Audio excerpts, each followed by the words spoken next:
Good morning and welcome to the live series Straight Off The BATT, a show that covers the need to revive, survive and adapt to the new normal of COVID-19. Join us on Thursdays as we speak to individuals across multiple industries who will help you understand financial literacy and education. If you're joining us from Facebook, thanks, click that like button, follow, subscribe, and continue seeing content that will help you manage your money.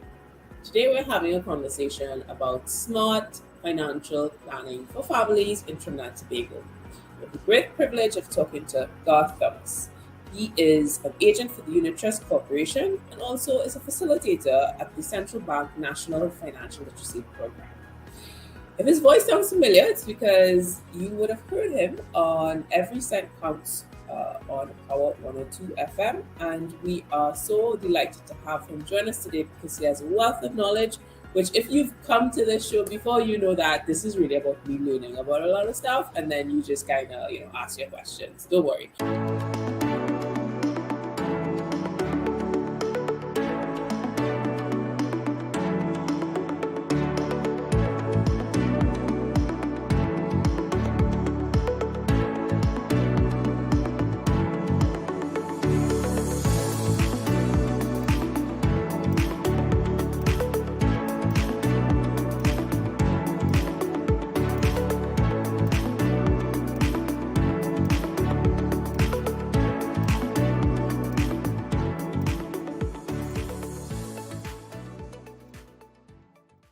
So, in your opinion, what is financial planning? That's an excellent question, Pauline. Financial planning is about creating a structure. But let me take it this way. There are three critical elements in a financial plan, and in any plan. The first element is clearly identified goals. So in the context of financial planning, step number one, the planning process begins with the identification of specific goals. Step number two is identifying the available resources that you can mobilize, the currently available resources that you can mobilize in order to achieve that predetermined goal. And the third element is the time element, that there's a timeline within which you want to achieve these goals. All right? So those will be to understand financial planning, you need to understand that. So the end result is a structured step-by-step process for taking action in order to get where you want to go. I mean, I'm taking notes here because this is so applicable to all of us. And I mean, bear with us, Garth, because I feel like you're going to have to say that at least 10 more times in the next 50 minutes because, we attach emotion to money. And there's certain things, especially when you didn't grow up with money, when you get access to it, you feel this need to be like, okay, well, I am going to spend this because, I don't know if you know about meme culture. You always say you're worth it, so go spend it. But it's so interesting what you said there about available resources, because when you get access to a credit card, your first credit card, that feels as though that's available to you. What is your response? What is your suggestion? What's your opinion on somebody who gets their first credit card? Well, I would put it in a drawer far away until I have structured my plan. If when it comes to your finances in particular, life in general and your finances in particular, if you don't have a plan, you're living by guess. And if you're living by guess, the odds are not in your favor. Okay? So a credit card is a mechanism that provides you with easy access to credit. It is more of a spending mechanism than anything else. although because some of the benefits that are attached to credit cards will allow you to accumulate miles or points and stuff like that, but that is not the main thrust of a credit card. A credit card is really about ease of access. And in my experience, most people feel that their biggest financial challenge is that they're not working for enough money, or they don't have enough access to money. This is not true, because there's a principle that governs financial planning, which I call the XXTMI principle. All right, that's homegrown. XXTMI. The first X is for expenditure. The second X is for expands. And TMI is to meet income. Expenditure, expands, to meet income. And a credit card is a mechanism that facilitates XXTMI. So I'm not saying that you cannot use a credit card wisely. As a matter of fact, one of the former financial controllers that you can see, they gave a presentation once, and it was really great, because she pointed out how she used her credit card just to pay for things that she would normally spend her money on, her groceries and all her bills and utilities. So she would use the credit card for that, to build points, or to build miles, really. And she said that because she used it in that way, she was able to fund many family vacations out of the miles accumulated. So you see, she had a plan. Coming back to the whole question of financial planning, yes, she had a plan, and she executed the plan. Because that's the other thing, is it's one thing to have a plan.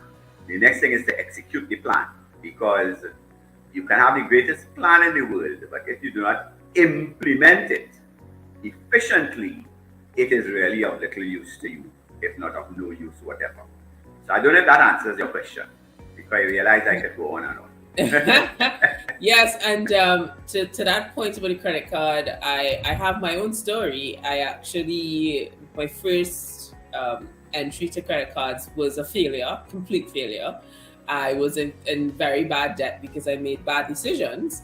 But when I figured it out and I worked really hard to pay it off, now I am able to take, similar to what you said with the UTC, I just channel all the expenses, my anything that I could use my credit card for, that I usually do, which is groceries and everything like that. And I was able to pay for a return flight actually. And I felt odd, I felt guilty. I was like, oh my gosh, I'm doing this for free? Why is nobody, how is this a thing? Well, I have to commend you, because, that leads me to make the statement, a position that I take, and that is that credit cards are not for everyone. Managing a credit card properly requires a certain level of discipline, and requires you to have a particular disposition. Okay? So, for instance, right now I have no credit cards, because I don't have the discipline to manage a credit card. I'm telling you that. I have debit cards. With the introduction of debit cards, I shut down all my credit cards, and I go with a debit card. Yeah, the debit card gives me access to do purchases online and all the other stuff, pay my groceries, everything else. I'm working out of my debit card. But it is I am not going to say don't have a credit card. I'm just saying know yourself. That is key. If you know you do not have the discipline to manage the credit card properly, then it will manage you, and that will be not in your best interest. So you have to make a hard decision relative to whether or not a credit card is for you. And I can't make that decision for you. I will not try to make that decision for anybody. If I'm giving anybody some counsel financially and I look at their stuff, I say, this is a decision you have to make, because I am not going to be there looking over your shoulder to see if you're using it or if you're not using it, and if you're using it badly and stuff like that. That's not my work. That's your work. So that's how I deal with that. Wow, that's a very honest conversation you're having with yourself, to say that you are not cut out for a credit card. You have to know yourself, know thyself. So, you mentioned something about the odds in your favor, and it's so interesting because it's timely. It comes from been made popular recently with the Hunger Games movie.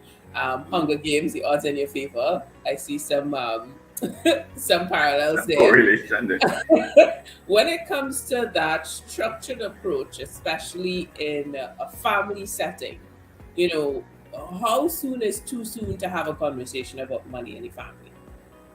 Yesterday. Yesterday was too. Yesterday would have been well, not really too soon, but too late. We learn more from our experiences than from being taught something. People get really tied up and they say, I want to learn. Very often when people say I want to learn, what they're saying is, I want somebody to teach me. But if you are not teachable, then that somebody have a big work on their hand. So learning, when you grow up in a family environment, you learn a lot of stuff that is not articulated. Let me give you an example. I went to Trinity College back in the 60s. That gives you a little idea how old I am. We had a principal, Mr. Helms, who was a retired Army officer. We learned from Mr. Helms discipline. We didn't have a class, a form. The first form in the morning wasn't discipline. The first class in the afternoon was not leadership. But we learned from Mr. Helms leadership and discipline. Why? Because he demonstrated it. That is how he lived. We were not even aware that we were being taught valuable life skills. Okay? Because there was a model being presented to us again and again and again. And we learned from it. And if you look at the guys who came out of the college in those years, you will see that nearly without exception, all of them moved into leadership positions. So, for instance, Beresford Hunt, who was the captain and his manager of Trinidad All Stars. That Trinity old boy, we were informed together. All right, he learned leadership from Mr. Helms. So coming back to the family is incubator for people to learn, for children to learn all kinds of stuff. And therefore, it is very incumbent upon the parents to model. You could tell your children what you want from now until the cows come home, but they are not going to take on what you say if it does not gel with what you do. They are going to learn from how you manage your money and what things you put in place. So really, the time if the family creates a forum for talking about money, and if parents are honest enough to acknowledge their shortcomings in terms of managing money, then that's a forum where learning can take place. Yeah? And the importance of, like I say, of having a plan. I cannot emphasize that enough. And then, there is money and there is wealth, and the two things are not synonymous. So I am really bigger on wealth creation planning than I am on financial planning. Financial planning to me should be a subset of wealth creation planning, because wealth is not just about having plenty stuff, having plenty money, and having big house and nice car and stuff like that. We buy into that concept of wealth because that is the concept of wealth that is promoted whenever you sit down and watch it, TV in particular, but also in all of the movies and stuff that we look at. All right? But wealth is not about matter. Wealth is about relationships. And the family is a fantastic place for children to learn the value of high quality relationships. You know, you see, you get on a little pedestal there. So you can stop me if you want. It's so interesting that what you said earlier, because what you're basically saying is, you know, that old adage, do as I say, not as I do. So that's not the case. No, the exemplar, you need to be an exemplar. I'm sorry, there's no getting away around, getting around that.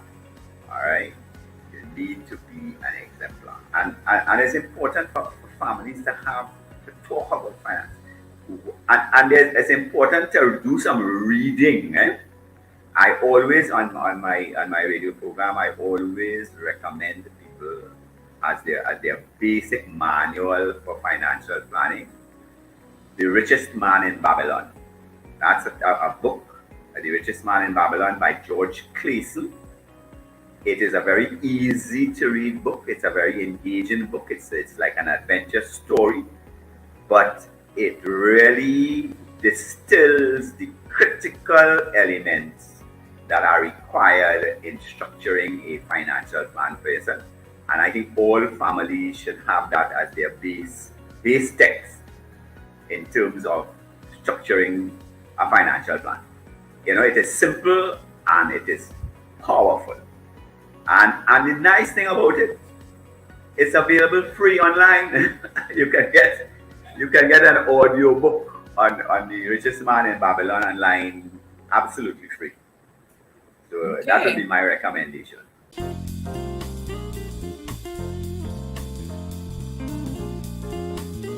But that was like my first experience with money. Very, very first experience. I've been in banking since I was a teenager.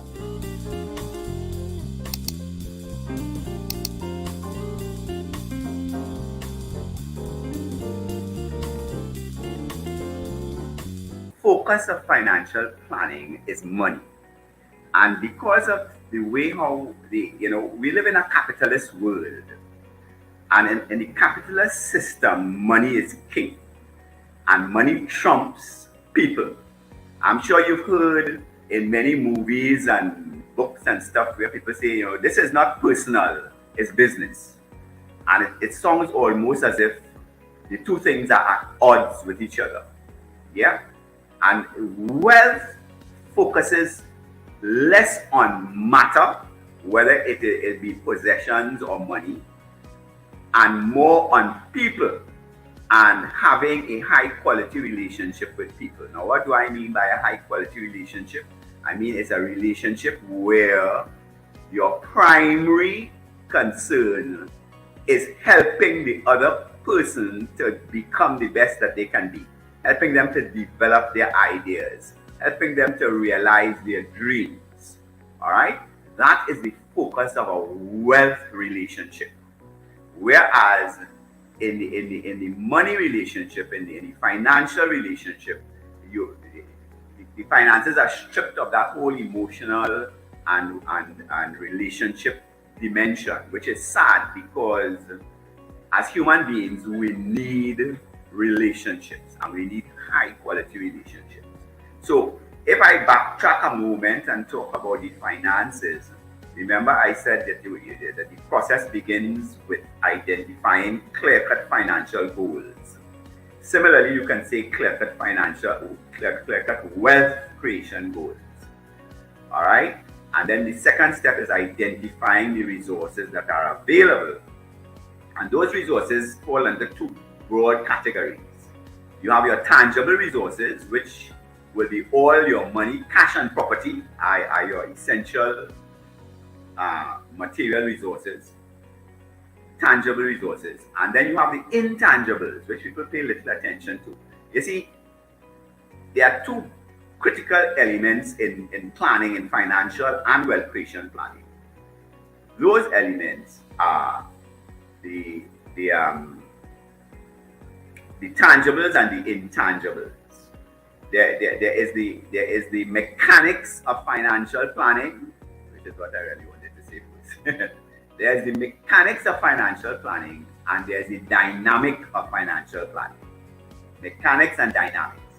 All right? The mechanics deals more with the stuff that we normally associate with financial planning, budgets, and cash flows and debt management and stuff like that. Okay? Those are the mechanics. The mechanics are important, but the mechanics by itself will not do the job. You also have the dynamics, and the dynamics now is about recognizing your intangible resources. So one of which, the primary one of which is your mind, but another one of which is, coming from your mind, you have ideas and your imagination and stuff like that. And then you also have another intangible, your skills, your talents, your relationships. Yeah, I know we don't have time to go into all of those things, but I'm just saying that recognize that whilst the tangible section of your current resources may look negligible and of very little value, the real power you have is in the intangible resources. And you have to work with what you have, but you must need to know what you have. And the mind is a terrible thing to waste. That's a familiar quote. The mind is a terrible thing to waste. The mind is awesome. The mind is magnificent. From the mind, you use your imagination, you come up with ideas, you can become wealthier than the wealthiest. The name of the game with regard to the management of your money is to understand that there's earned income and there's passive income. Yeah? Earned income is money you work for. Passive income is the money earned from your money working for you, from investment. When you invest your money in a variety of investments, which I don't think we have the time to go into all of that yet now, because they have growth and fixed income investments and so on. But an investment will cause your money to work for you. And in order to really enjoy a comfortable life or even a life of luxury, you need to have a strong investment portfolio that will generate passive income. Passive income is like if you have an apartment or a house and you rent it out and you get rental income from it every month. That is passive income because you're not working for it. Yeah? If you have a job and you get a salary, then you're working for money. But the name of the game is making money work for you. Approach for like kids, because I know you say read this book and the audiobook, but most kids nowadays are too busy on their games. And in that light, there's that very popular book, Rich Dad Poor Dad. Right. And I mean, I read that when I was younger. I don't know how impactful it was actually, but from that came this board game, so folks are able to play and understand cash flow. Right. So what's your opinion on, maybe making it more fun for kids in the home? Well, you put your finger on it, right there. You hit the nail right smack on the head. I have a cash flow game right here on my table. I have a group of friends, and whenever we get a chance, we meet. Well, of course, COVID puts some restrictions and stuff on us, but we meet. Well, for instance, now I got a WhatsApp yesterday from a friend, and it seems like nearly all of our public holidays are on a Monday this year. You know what I mean? I say long holidays weekends. Well, I'm pretty certain that on most of those holiday weekends, those Mondays long holiday weekends, that we will be playing cash flow. And for children, cash flow is a game that children can enjoy.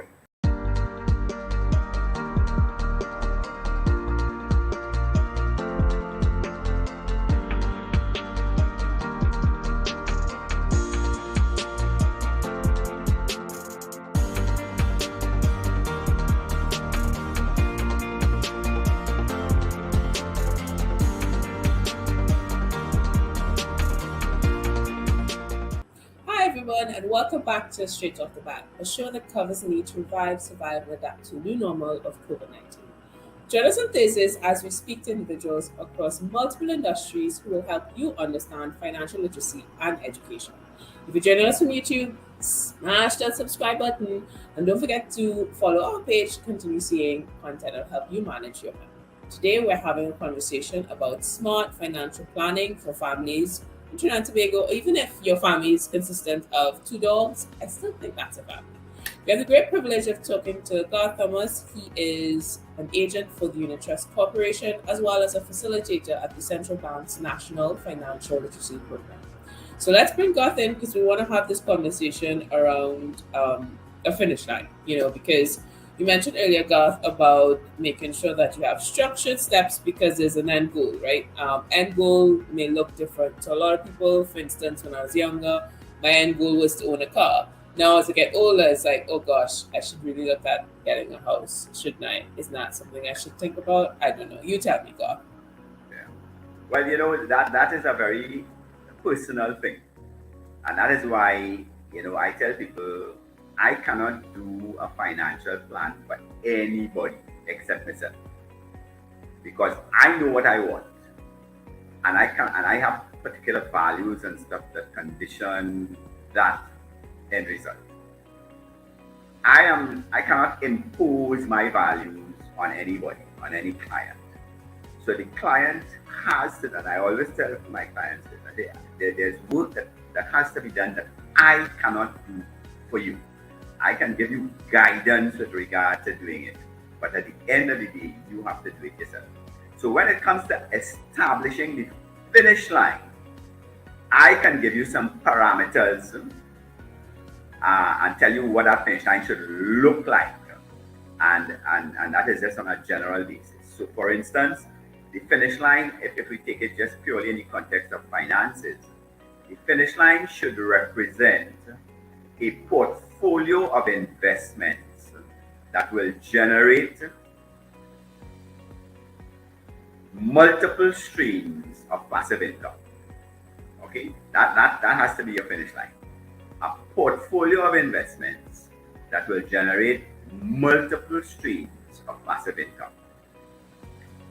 So you could say, well, God, for example, all right. So I will tell you, if we put that finish line portfolio, if we say 50% of that finish line portfolio should be low risk investment, pretty guaranteed stuff. So there you will get like pension, group pension, individual pension annuity, savings in a credit union, any low risk mutual fund, pardon me for recommending the go to the income fund of Unit Trust Corporation, but bonds, treasury bills, all of those are really low risk fixed deposits. All of those are really low risk investments. Yeah. So because you want the base of your portfolio to be solid, you don't want high risk investments in your base. You want your base to be made up of fairly strong stuff, more fixed income type investments than growth investments. Although there's room in that portfolio for property. All right. Now, I see property can provide you with both capital growth over time and income. All right. So you can get a flow of passive income out of that. That's your base. Above the base, you can have stocks and shares. All right. So you have 50% in these solid instruments, bonds and stuff like that. And then the next 50% on the top, you can have stocks and shares. You can have perhaps a little higher risk with mutual funds. You can have, if you want to get into the cryptocurrency arena, you can go there. I would advise very great portion there. I would say 10% perhaps max of your portfolio up there. All right. If you want to have your own business is a high risk investment. People don't understand that having your own business is a high risk investment. So I can give you that kind of a overview of what that finish line portfolio should look like. And once you make those things, once you have identified those things, then you can put things in place toward building those particular segments of your portfolio. But the portfolio at the end of the day will provide you the objective of structuring that portfolio is is to provide yourself with multiple streams of passive income. And I stress multiple streams, because if you only have one stream of passive income, which is what most people end up with, i.e. a pension, you're very vulnerable. Okay? Things get bad in the economy, nationally or internationally, and that pension is in jeopardy. As has happened to people in the States, over the last, in 2008, when things started to go south and banks had to get shored up and stuff in the States, there are a lot of people who had retired already and had the IRA and stuff like that going, and they were relatively comfortable, and these people had to go back out to work. So a lot of them working at fast food places and stuff at the counter. All right. So you don't want to have a single stream of passive income. That's putting yourself in a very vulnerable position. You need to have multiple streams of passive income that provide you with multiple streams of income, of passive income, to take care of all your expenses, all your needs, and some of your wants. You are now in a very fortunate position to be able to choose what work you will engage. Now, you're not going to engage necessarily a job. And I want to make a clear distinction between work and a job. A job is a subset of work. A job is a construct that is designed to produce, to bring about a particular end result. Work, let me put it this way, there are a lot of people who have jobs and who do work. All right? Don't tell anybody, but it's very true. Plenty of people have jobs, but they don't work. And you want to work. Listen, there is no human development without work. Look at a bodybuilder. All right? I always use this illustration. I say, if you look at a bodybuilder and you see all of those muscles rippling and stuff all of it, do you know that I have every one of those muscles that you will see rippling on a bodybuilder's body? I have one of them, but you're not seeing them on my body. Why? Because I have not done the work. The potential is there, but in order for the potential to find fulfillment, work is required. And therefore, when you talk about retirement, you have to understand the concept and the nature of work. And you need to understand that retirement is the time when you can do your life's work. I remember Miles Monroe saying that you can retire from your job, but you cannot retire from your work. And that is the critical element in retirement. You must know what is your purpose, and therefore what is your work, and you must engage that work until you're dying. And actually, when you do that, you live longer. That bodybuilding comment, that is quality content right there, guys. It is quality content. So as we close off, I want you to reiterate the XXTMI, because I think that is something that is actionable, and a lot of times with so much content and you get access to all this information, it's hard to basically take it in. And as you would know, as a facilitator, the central bank, you need to say things over and over again. So let's just reiterate, what does the XXTMI mean? All right. First X is for expenditure. Second X is for expands. And TMI is to meet income. Expenditure expands to meet income. What this says in essence is that the solution to your financial problem does not lie in working for more money. Where it is in learning to manage the money that you work for. And what I have posited in this program today is that managing your money, the money that you work for, requires you to accumulate capital and to invest and to build a portfolio of investments, because you don't want to have a single investment that is standing up on one leg. You will get pushed over very easy. All right. So you want to build a portfolio of investments, and I said you need to have 50%. The base of that portfolio should be very low risk investments, and the top of the portfolio you can increase the levels of risk as you go higher in that portfolio. But that will be your stocks and shares and your own business and cryptocurrency and stuff like that. All right. Thank you so much, Garth Thomas, for joining us today and sharing insight into smart financial planning for families and everyone in particular, actually, because I think financial planning is not it's the same thing as inhaling and exhaling, right? We need to have money to actually live.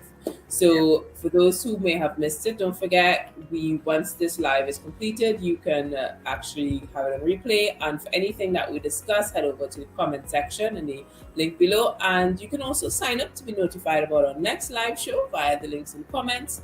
As always, be sure to follow and like our pages across social media so you don't miss a single live show.